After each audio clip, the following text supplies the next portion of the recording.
Pronto, agora vamos falar da última peça que faltou, que é o peão, né? A última, mas não menos importante. O peão, ele vai diferir das outras peças porque ele nunca anda para trás, tá bom? Nem anda, nem captura para trás. O peão sempre anda em frente e apenas para frente, tá bom? A diferença é que ele também, no primeiro movimento, ele pode andar duas casas, tá bom? O peão normalmente só anda uma casa, mas no seu primeiro movimento, cada peão pode andar duas casas de vez de uma. Depois disso, anda só de uma em uma. Não dá para guardar para depois também.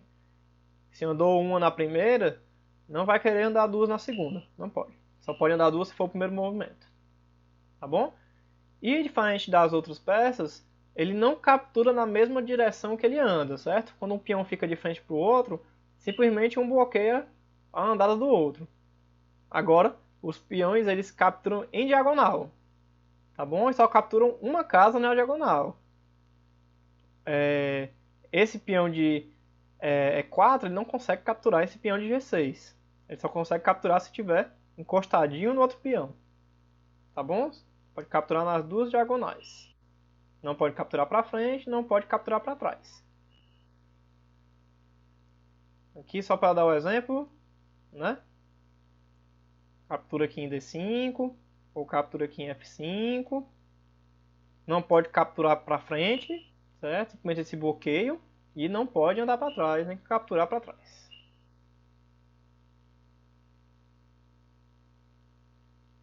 O sonho de todo peão é chegar no fim do tabuleiro, né? No caso das brancas, é chegar aqui, o peão chegar na fileira 8, a oitava, né? E no caso das pretas, chegar aqui na primeira fileira, né? Quando o peão chega na última fileira, ele é promovido, né? Como se ganhasse um outro cargo, né? Não obrigatoriamente ele é promovido para dama, tá certo? Ele pode ser promovido para cavalo, para bispo, para torre, tá bom? E não é como se você tivesse revivendo uma peça dos mortos, digamos assim, né? Ah, eu só posso transformar em dama se eu tiver perdido a dama? Não. Você pode ter duas damas no tabuleiro, três damas, quatro damas. Pode ter quantas damas quiser. Bom?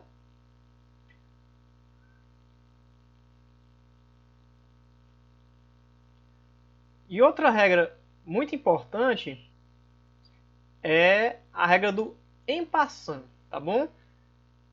Vocês podem talvez achar que é magia negra ou alguma coisa assim, mas não é. É uma regra que existe no xadrez, tá certo? Normalmente, se esse peão andasse em uma casa, o nosso peão de C6 poderia capturar, certo? Agora a regra é o seguinte: se esse peão andar duas casas, como se estivesse fugindo do combate contra esse peão aqui de C5, você pode dizer assim, covarde, e capturar mesmo assim, como se ele tivesse andado só uma casa. Opa. Como se ele tivesse andado só uma casa. Aí é isso que a gente chama de en passant. Lembrando que ele captura do mesmo jeito. Não é captura pro lado, tá bom? Ele não anda aqui pro lado e captura. A captura é na diagonal. E essa captura você só tem uma chance de fazer, certo? Se por acaso ele fez os dois passos, você anda com o rei, ele faz outra jogada, não dá para capturar agora, passou a chance, tá bom? Você deixou ele passar, tá bom? Em passando significa na passagem, né? De passagem. Quer dizer, na hora que ele tá passando, tu vai e captura. E só pode nessa situação específica, tá bom? Quando ele anda duas e os peões ficam lado a lado. É uma regra muito importante que muita gente não conhece e às vezes pode surpreender e achar, e o seu adversário achar que você tá, tá enrolando ele, tá bom? Qualquer coisa é só chamar alguém que conhece para explicar pro seu amigo. Ou então mostra o vídeo, mostra o vídeo para ele. Né? Agora você já entendeu tudo sobre peões, pega aí o seu tabuleiro e me diga se essa posição é cheque, checkmate ou afogado. Pronto, nessa posição o rei preto não está em xeque, tá certo? Esse peão, ele não ataca pra frente, ele só anda pra frente, mas ele ataca nas diagonais. Então vocês podem ver que esse rei não pode ir para D8, nem para F8. E também não pode ir nem para F7, nem para D7, porque o nosso rei controla essas casas, rei não encosta em rei, né? E ele também não pode capturar esse peão, porque senão rei estaria encostando em rei. A gente sabe que isso não pode, né? Então, como ele não está em xeque, não tem para onde ir, ele está afogado, né? É empate. Agora você vai me dizer como ganhar essa posição em um movimento só. Como dar o checkmate em um movimento só jogando as brancas.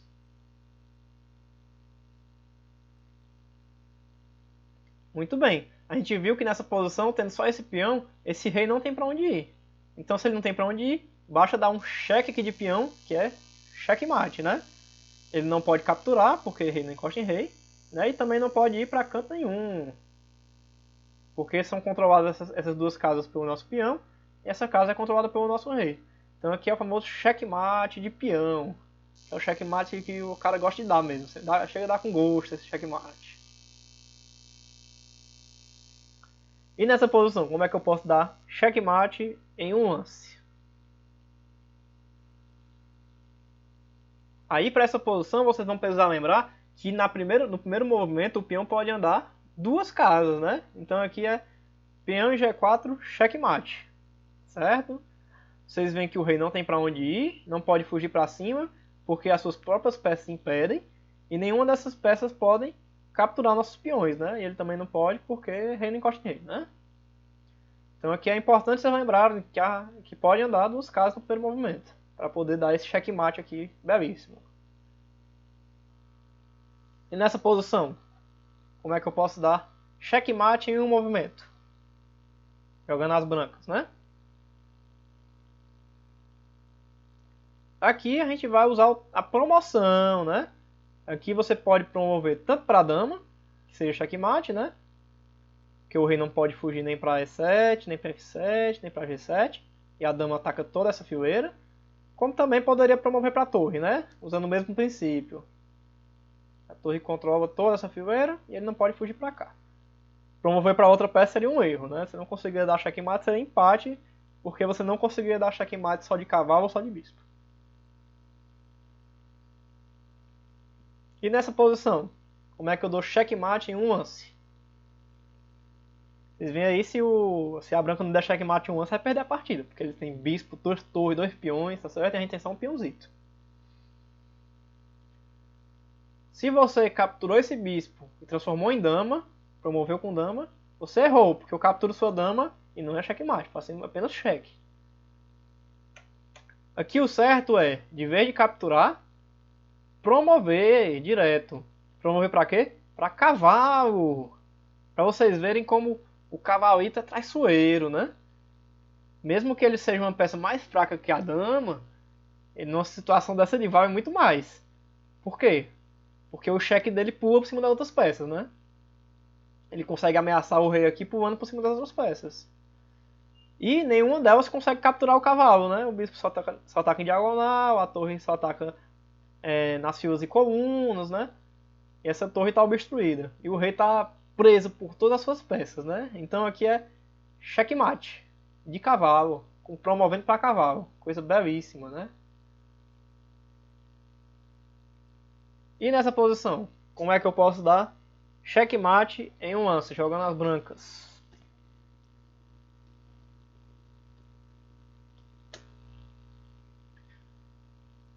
Se você jogou peão e D7 cheque, você errou, porque apesar disso ser um cheque de torre e ao mesmo tempo ser um cheque de peão, né?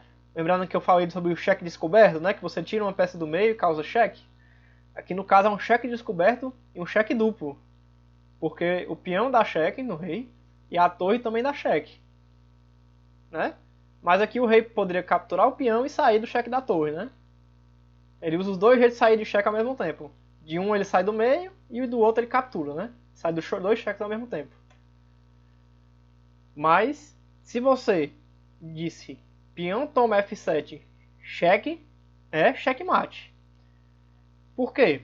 Quando você tira o peão do meio, dá cheque da torre, né? E o rei não pode vir para frente, não pode sair aqui nem para D7, nem para D8, porque as peças estão no meio, nem para F8, né? E ele não pode capturar o peão de F7, porque esse peão está defendido pela sua outra torre, né? Se ele capturasse esse peão, ele ainda estaria em xeque, né? Então, como é cheque e ele não tem lances legais que possam ser feitos, e também ele não pode bloquear, né, esse cheque com o cavalo, porque ele ainda está em cheque do peão, cheque duplo, né? Ele tem que se defender dos dois cheques ao mesmo tempo. Então é checkmate, né? Bem bonito também. Cheque de peão é uma cor bonita, vocês estão vendo, né? Checkmate de peão. Agora, para terminar, como é que eu dou checkmate após essa jogada das pretas? Agora ficou fácil, né? Eu falei assim, ficou meio fácil, né? Mas diga aí.